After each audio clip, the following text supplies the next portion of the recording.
Mr. Bean in Town. By Richard Curtis. Chapter 1, Steak Tartare. It was Mr. Bean's birthday, and he wanted to enjoy it. What could he do? "How can I make this important day a happy day?" he thought. "I know. I'll go out to a restaurant for dinner this evening. I'll enjoy that." Mr. Bean didn't often eat in restaurants. They were sometimes very expensive, and he sometimes did things wrong when he was in a new or strange place. Oh dear, life wasn't easy for Mr. Bean. That evening, Mr. Bean put on a clean shirt. He put on his best coat and trousers. He put on his best shoes. Then he drove to a restaurant in the centre of town. He arrived at 8 o'clock and went inside. It was a very nice restaurant. Everybody was wearing their best clothes, and there were flowers on every table. "I'm going to like it here," thought Mr. Bean. "This is a good restaurant for my birthday dinner." The manager met him at the door. "Good evening, sir," he said. "How are you? Would you like a table for one?" "Yes, please," said Mr. Bean. "Follow me, sir," said the manager. He walked across the room to a table, and Mr. Bean went after him. "Here you are, sir," said the manager. "This is a nice table." He pulled the chair away from the table. Then he waited for Mr. Bean to sit down. Mr. Bean looked at him. "Why is he taking my chair away?" thought Mr. Bean. "What's he doing?" And he pulled the chair away from the manager and sat down quickly. When the manager went away, Mr. Bean sat quietly for a minute. Then he remembered something. He took a birthday card and an envelope out of his jacket. Next, he took out a pen and wrote, "Happy Birthday, Bean," inside the card. Then he put the card into the envelope and wrote his name on the outside of it. He put it on the table and put his pen back into his jacket. After a minute or two, Mr. Bean pretended to see the card for the first time. "Oh, a card? For me?" he said. He opened the envelope and took out the card. He read it carefully. "Now that's nice," he said. "Somebody remembered my birthday." And he stood the card on his table. The manager arrived with the menu and gave it to Mr. Bean. Mr. Bean started to read it. "Oh dear," he thought. "Everything's very expensive. What can I have?" Mr. Bean got out his money. He had a £10 note and some coins. He put the money onto a plate. "How much have I got?" he said, and he moved the money round on the plate. 10, 11, and 40, 50, 55. £11 and 55 pence. He looked at the menu again. What could he eat for £11 55? The manager came to his table. "Are you ready, sir?" he asked. "Yes," said Mr. Bean. He put his finger on the menu. "I'll have that, please." The manager looked at the menu. "The steak tartare, sir." "Yes, of course." "Yes," said Mr. Bean. "Steak." The manager took the menu and went away. Mr. Bean sat and looked round the restaurant. There were a lot of people in the room. There was a man and a woman at the next table. They ate and talked. Suddenly, a waiter arrived at Mr. Bean's table with a bottle of wine. "Would you like to try the wine, sir?" he said. "Oh, yes, please," said Mr. Bean. The waiter put some wine in Mr. Bean's glass, and Mr. Bean had a drink. It was very nice. He smiled, and the waiter tried to put more wine into the glass. Of course, the waiter was right. First, the customer tries his wine. When he is happy with it, the waiter gives him more wine. But Mr. Bean didn't know this, and he quickly put his hand across the glass. "No, thank you," he said. "I don't drink wine when I'm driving." The waiter looked at him strangely and walked away. He didn't say, "Why did you try the wine when you didn't want it? You stupid man." Mr. Bean took the knife from the table and started to play with it. He pretended to be a bad man. He pretended to push the knife into somebody. But he didn't really want to kill anybody, of course. It was a game. The woman at the next table looked at him angrily, and Mr. Bean quickly moved the knife. Next, he hit the glasses and plate on his table with it. Ping, ping, ping, they went, and after a minute he played the song "Happy Birthday" on the glasses. He smiled and thought, "I'm very clever." But the woman at the next table didn't think, "That's clever," or "Oh yes, that's funny." She thought, "That man's really stupid," and she looked hard at Mr. Bean. Mr. Bean put the knife down and looked at his napkin. "It's a very nice napkin," he thought. The waiter saw Mr. Bean looking at his napkin. He didn't say anything, but suddenly, flick, he opened it for Mr. Bean. "That's clever," thought Mr. Bean. "I'll try that." And he began to move his napkin. Flick, flick, flick. Suddenly the napkin flew out of his hand. It flew across onto the next table. The woman at the table looked round again, but Mr. Bean pretended not to see her. His face said, "It's not my napkin." A minute later, the waiter arrived with his food. There was a large cover on the plate, and Mr. Bean couldn't see the food. But he gave the waiter the money on the table. Customers don't usually give a waiter money when he arrives with the food, but the waiter didn't say anything. He took the money and put it in his jacket. Mr. Bean was happy. "I'm doing everything right," he thought. The waiter took the cover off the plate and walked away. Mr. Bean looked at the food in front of him. He put his nose near the meat and smelled it. Then he put his ear next to it. "What's this?" he thought. He put some of the meat into his mouth. Suddenly, the manager arrived at his table. "Is everything all right, sir?" he asked. "Are you happy with everything?" Said Mr. Bean. He smiled. The manager smiled too. He walked away, and Mr. Bean's face changed. There was no smile now. "Ah!" he thought. "They didn't cook this meat." But he had to eat it. "I don't want people to think that I'm stupid," he thought, "but I'll never ask for steak tartare again. Never." He pushed his plate away. But then the waiter went past his table. "Is everything all right, sir?" he asked. "Oh, yes," said Mr. Bean. He smiled. "Yes, everything's very nice, thank you." He smiled and pretended to eat some meat. But the waiter went away before Mr. Bean put it into his mouth. "What can I do with it?" he thought. "I can't eat this. Where can I hide it?" Then he had an idea.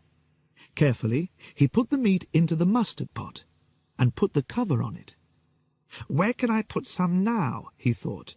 "I can't eat it, so I've got to hide all of it. Oh, yes, the flowers."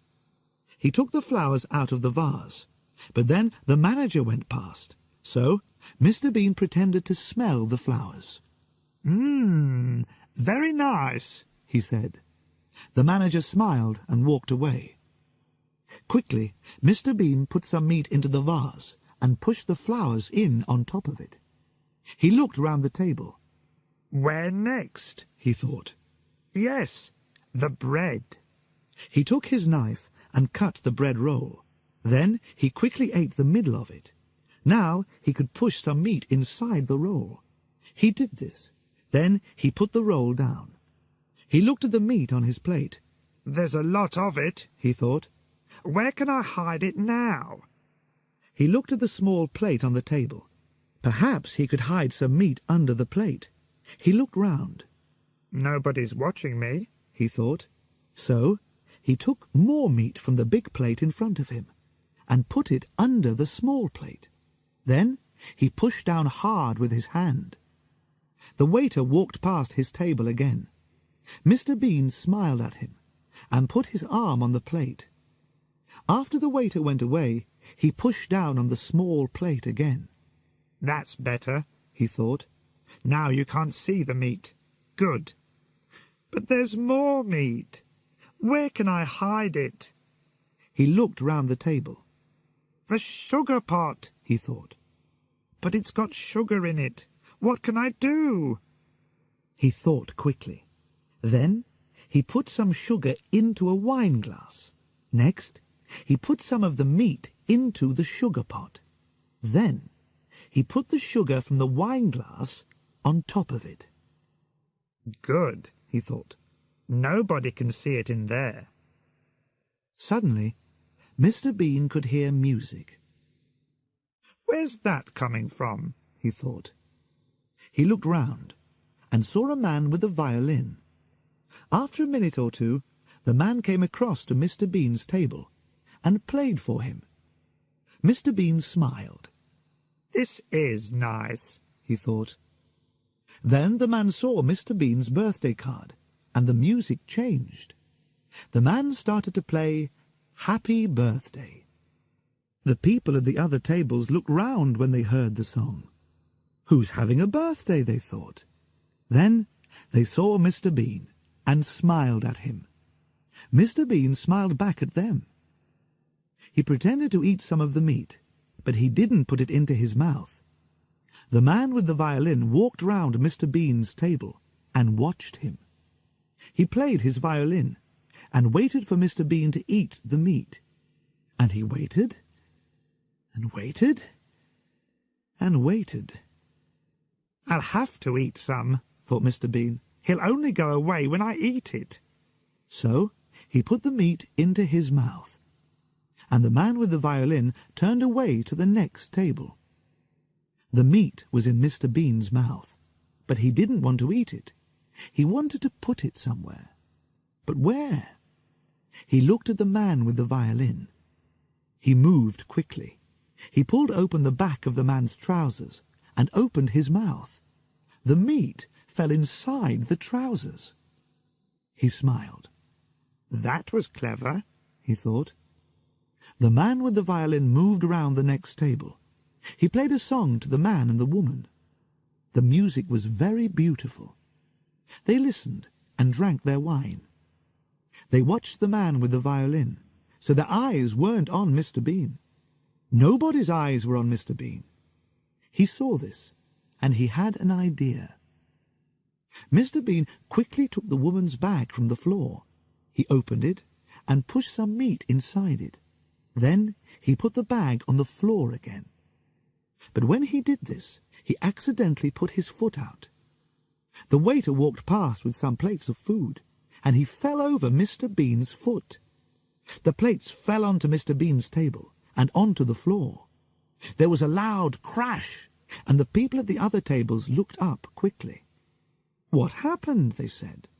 Then they saw the waiter on the floor. "Oh dear," they said. Now Mr. Bean had another idea. Here was the answer to his problem. He moved very quickly. He pushed the meat from his plate onto the table with the other food. Then he pretended to be very angry. "Look, you stupid man," he said to the waiter. "Oh, look at this." The waiter got up from the floor. "I'm sorry, sir," he said. "I'm really very sorry." The manager arrived at the table. "I'm very sorry too, sir," he said. "Oh, the food." "Yes, it's everywhere," said Mr. Bean. "Look, it's in the mustard pot, it's in the bread roll, it's in the vase of flowers." He took the woman's bag from the floor. "And it's in here." He pulled open the back of the violin player's trousers. "And here." The waiter couldn't understand it. "Go back to the kitchen," the manager told him, and the waiter went away. Then the manager turned to Mr. Bean. "Please, sir," he said, "come with me." "What?" said Mr. Bean. "Oh, yes, all right." The manager took Mr. Bean to a clean table. "Sit here, sir," he said. Mr. Bean sat down. "Thank you," he said. The manager opened Mr. Bean's napkin. Then he got the birthday card from the other table. He put it on Mr. Bean's clean table. "Thank you," said Mr. Bean. The man with the violin came across and played Happy Birthday to him again. Mr. Bean smiled. Now everything was all right. "Now I can start again," he thought, "and this time I'll do everything right." The waiter arrived at Mr. Bean's table. He put a plate in front of Mr. Bean. The manager smiled and took off the cover. Mr. Bean looked down, and he stopped smiling. There, in front of him, was a very large plate of steak tartare. Chapter 2, The Laundrette. A lot of Mr. Bean's clothes were dirty. "I'll go to the laundrette this morning," he thought. "I'll take the car." He put his dirty clothes into a very large black bag and took the bag out to his car. He put it inside. Then he got in and drove to the laundrette. The laundrette wasn't very busy that morning. Before Mr. Bean arrived, there were only 2 women there. The younger woman was with the laundrette manager. "I've got to wash a lot of clothes," the young woman said to the manager. "I'll want a big washing machine." "This is one of our bigger machines," said the manager. "Use this." At that minute, Mr. Bean arrived.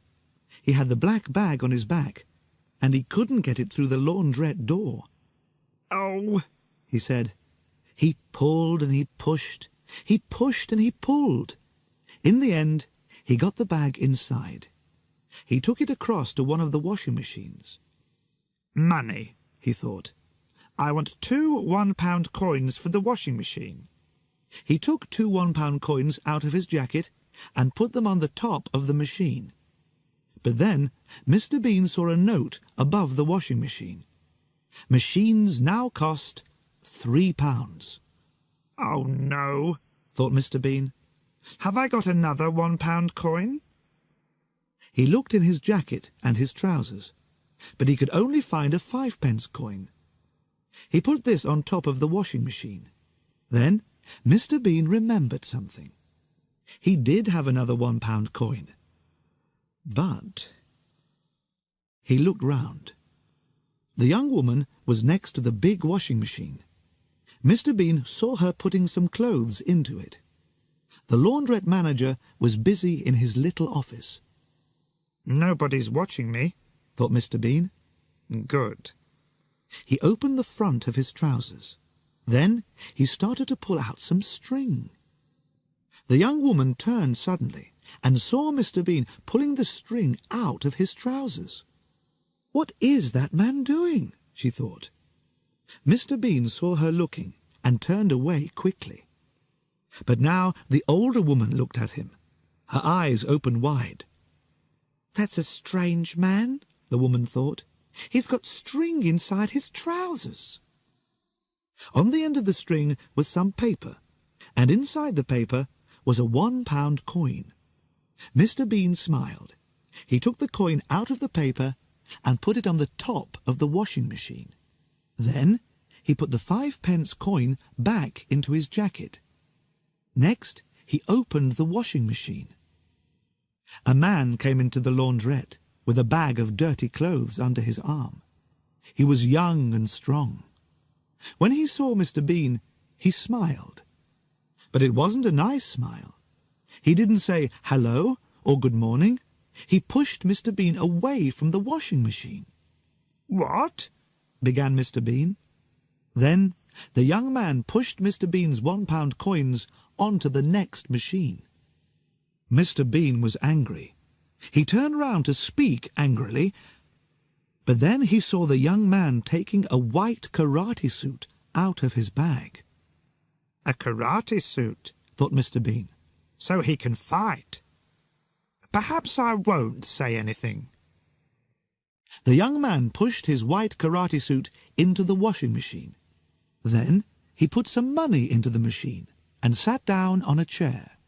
He took a magazine out of his bag and began to read. Mr. Bean started to put his clothes into his washing machine. There were some pairs of underpants. Monday, he said, and he put one pair into the machine. Tuesday, he put the next pair into the machine. Thursday, Friday, Saturday. 3 pairs went into the machine. Mr. Bean stopped. Wednesday, he thought. Where are Wednesday's underpants? Oh, it's Wednesday today, and I'm wearing them. What could he do?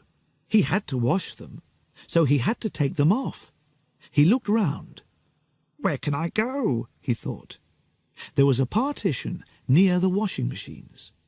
I'll go behind that, he thought. He started to walk to the partition, but the young man put his legs across the floor. He wanted to make Mr. Bean angry.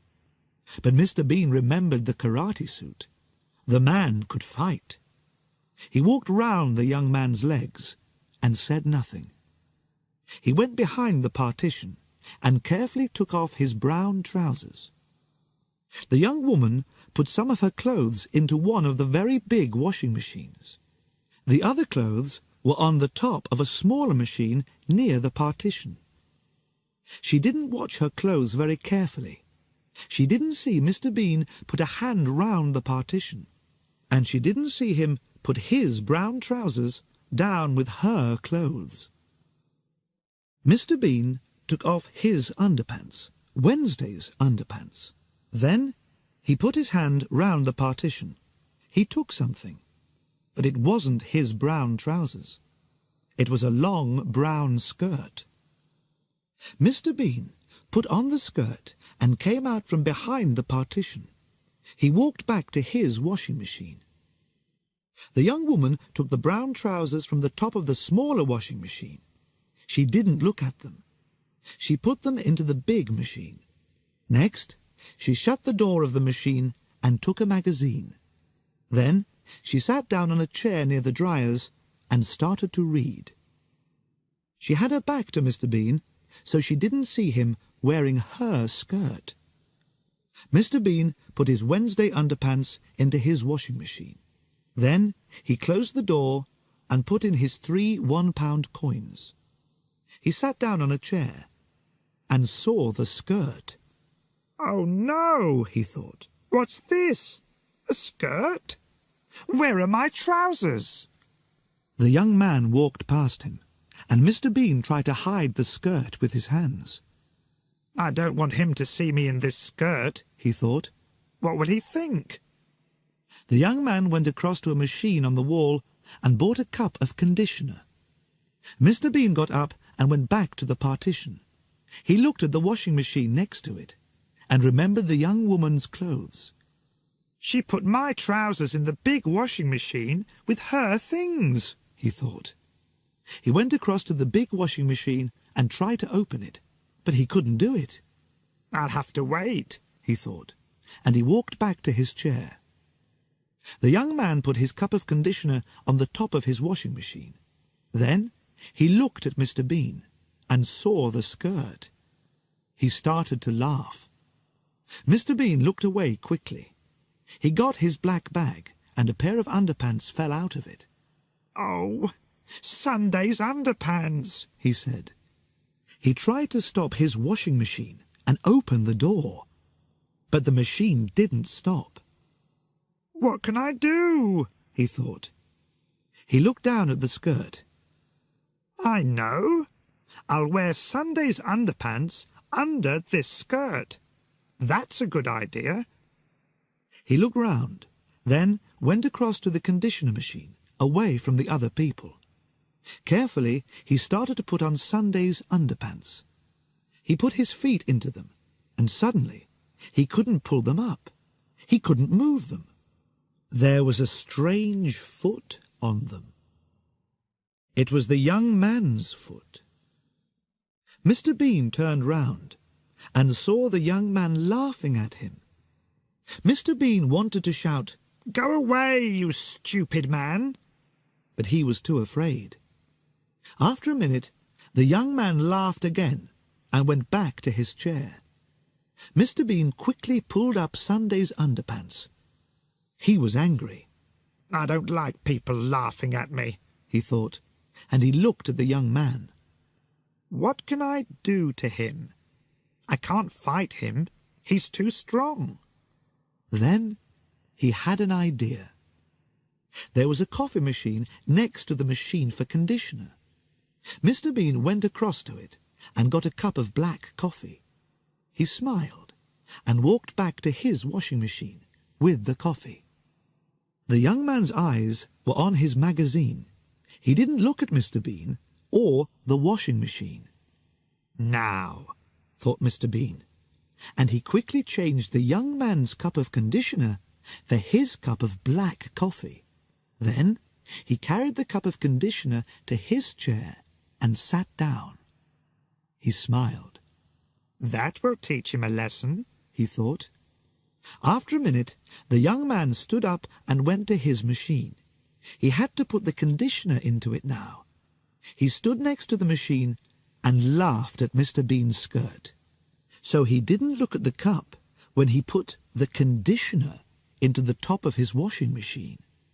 But of course, it wasn't conditioner. It was black coffee. Mr. Bean tried not to laugh.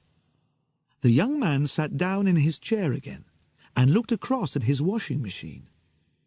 There was a window in the door, and the young man could see his white karate suit going round and round in the water. But the suit wasn't white now. It was brown. "What?" he shouted. He jumped up. He ran across to the cup and looked inside it. Then he put it to his nose and smelled it. "Coffee!" he shouted. Then he looked across at Mr. Bean. "Did you?" Mr. Bean didn't answer, but his face said, "Who? Me?" He pretended to drink his cup of coffee, but it wasn't coffee. It was conditioner. The young man went to find the laundrette manager. Mr. Bean stopped drinking and said, "Ah!" The young man showed the brown karate suit to the laundrette manager. "What's wrong, sir?" said the manager. "This karate suit was white when I came in here," said the young man. "Now look at it." "What did you do to it?" said the manager. "Me? I didn't do anything to it," said the young man angrily. He pulled the manager across to his washing machine. "This is your machine, is that right?" Yes," said the manager. The young man showed him the karate suit again. "This cost me £200, he said. "What are you going to do about it?" Will you come to my office, please, sir?" said the manager. "We can talk about it there." Mr. Bean sat opposite a large dryer. His underpants and other things were in the machine. They were clean now and nearly dry. Mr. Bean waited. After a minute, the dryer stopped. He got up and opened the door. Then he started to take out his clothes. A minute or two later, the young woman came to the next dryer and started to take out her clothes. They were dry too. "Perhaps my trousers are in there," thought Mr. Bean. The young woman took some clothes out of the machine and put them into a bag. Then she went back to the big washing machine for her other clothes. Mr. Bean moved quickly. He started to look through her clothes for his trousers, but he couldn't find them. "Where are they?" he thought. "They're here somewhere. Wait a minute. Perhaps she left them in the dryer." So he looked inside it. First, he put his head into the machine. "I can't see anything," He thought. It's too dark. Next, he climbed into the machine. The young woman was busy at the big washing machine. She didn't see Mr. Bean climb into the dryer. Then she took something out of the big washing machine. Her eyes opened wide. "What's this?" she thought. "A pair of trousers? I haven't got any brown trousers." She threw them onto one of the other washing machines. Then she took her clothes across to the dryer. Mr. Bean was inside the dryer. Where are my trousers? He thought. Suddenly, the woman's washing began to fly into the machine. A skirt, a dress, and some shirts. What? Began Mr. Bean. Then the dryer door shut with a bang. Oh, no, thought Mr. Bean. He turned and climbed back to the door. Help! He shouted through the window in the door. There's somebody in here! But the woman couldn't hear him. She took a pound coin and put it into the dryer. Mr. Bean hit the window in the dryer door. Bang! Bang! But nobody heard him. I can't get out! He shouted. Suddenly, it was very hot inside the dryer. There was a noise, and the machine started. The clothes began to go round and round, and Mr. Bean began to go round and round, and round, and round.